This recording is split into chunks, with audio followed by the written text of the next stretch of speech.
c'est le fil conducteur qui en traverse toutes les pages de la Genèse à l'Apocalypse.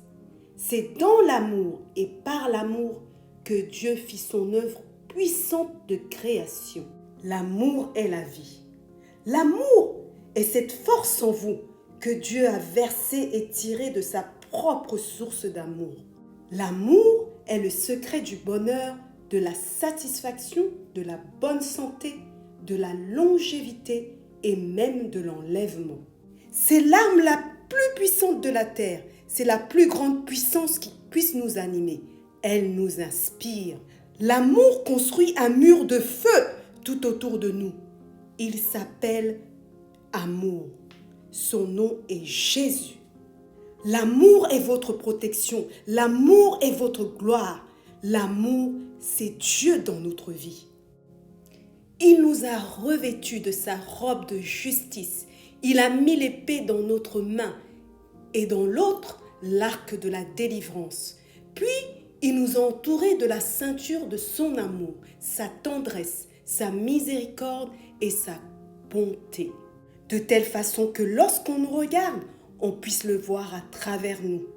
Il n'existe nulle part d'amour plus profond. Notre Seigneur et Sauveur, Jésus, a laissé sa demeure céleste pour vivre un temps dans notre monde, afin que nous puissions prendre place dans le royaume éternel de Dieu. Oh, quel amour, quel merveilleux amour! L'amour est une protection et une cuirasse. Celui qui aime a revêtu son cœur de la cuirasse. Elle nous protège de toutes les armes dangereuses dirigées contre nous pour nous détruire. Quand vous aimez, vous portez un bouclier et une cuirasse en tout temps.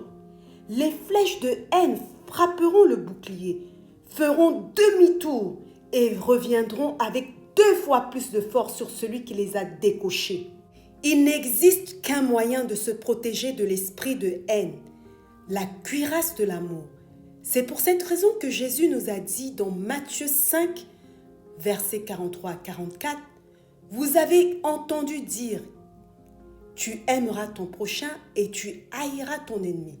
Mais moi je vous dis, aimez vos ennemis, bénissez ceux qui vous maudissent, faites du bien à ceux qui vous haïssent et priez pour ceux qui vous font du tort et vous persécutent. » Le Seigneur savait que nous avions besoin d'une protection contre la haine. La haine, même non exprimée, décoche des flèches destructives. Vous pouvez sentir la haine, même à l'autre bout du monde. J'ai pu sentir l'aversion des gens qui étaient de l'autre côté du monde. Ils n'avaient pas besoin de m'écrire pour me faire savoir leur opinion. Je pouvais la sentir. Et quel horrible sentiment! Alors combien plus violentes sont ces flèches lorsqu'elles partent de notre entourage, voire de notre famille ou nos églises. Quelle terrible situation de voir une sœur assise dans l'allée voisine en train d'envoyer des flèches de haine pendant le culte à une autre sœur, ou encore de voir un ancien ou un diacre haïr le pasteur et diriger ses ondes sataniques de haine vers l'homme de Dieu qui prêche. Il n'est donc pas étonnant de voir nos églises mortes, ou presque, un peu partout dans le monde. Nous ne devons pas permettre à la haine d'entrer dans notre cœur, pas la moindre graine noire de méchanceté, car nous laisserions entrer une semence de Satan, et chaque graine produira son fruit. Ne vous y trompez pas. Non seulement vous souffrirez, mais en communiquant à autrui vos pensées de haine, vous pouvez provoquer la destruction et la mort de la personne.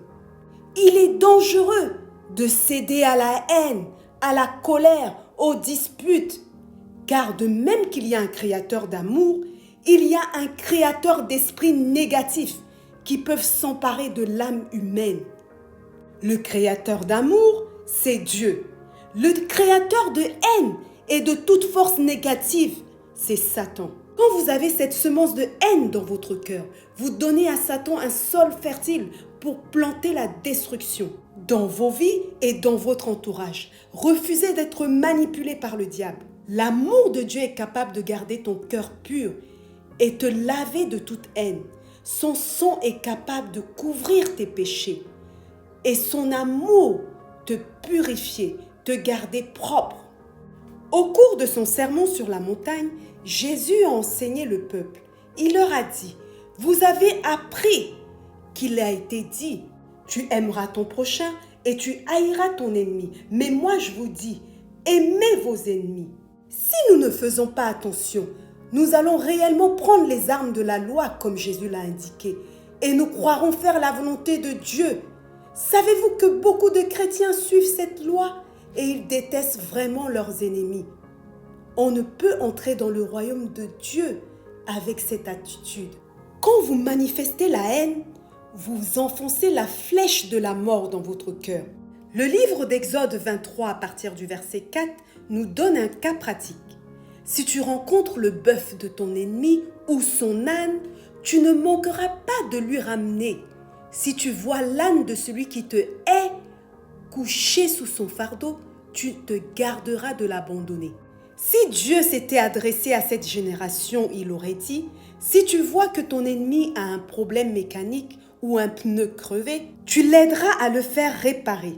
La plupart d'entre nous diraient, c'est bien fait pour lui, Dieu l'a puni. Le Seigneur veut que nous rendions service à ceux qui nous détestent.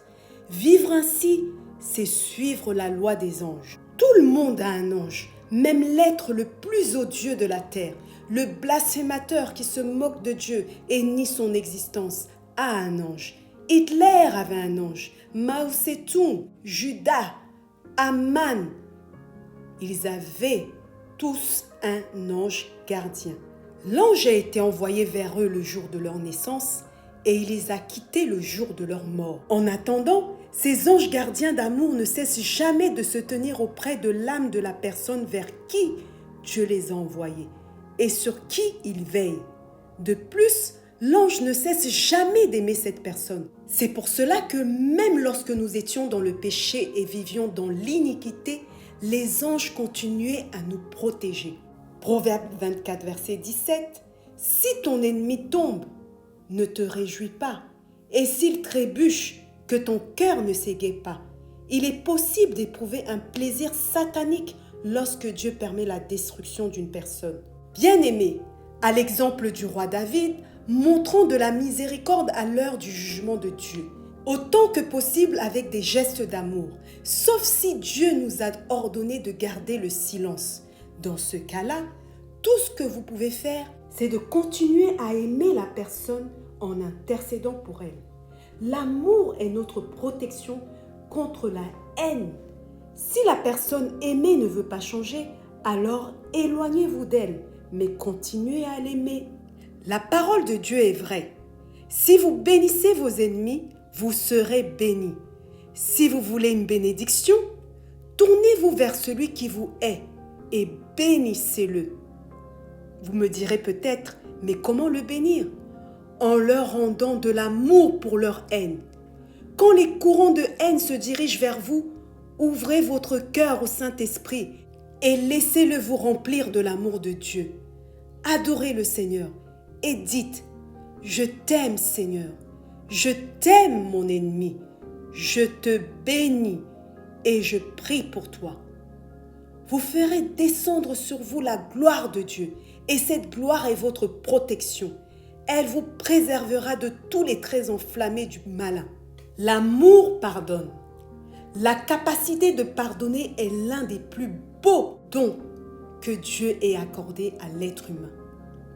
Si ce n'était pas la grâce de Dieu dans nos vies, nul n'aurait le pouvoir de réellement pardonner. Le dictionnaire Webster définit ainsi le mot pardon.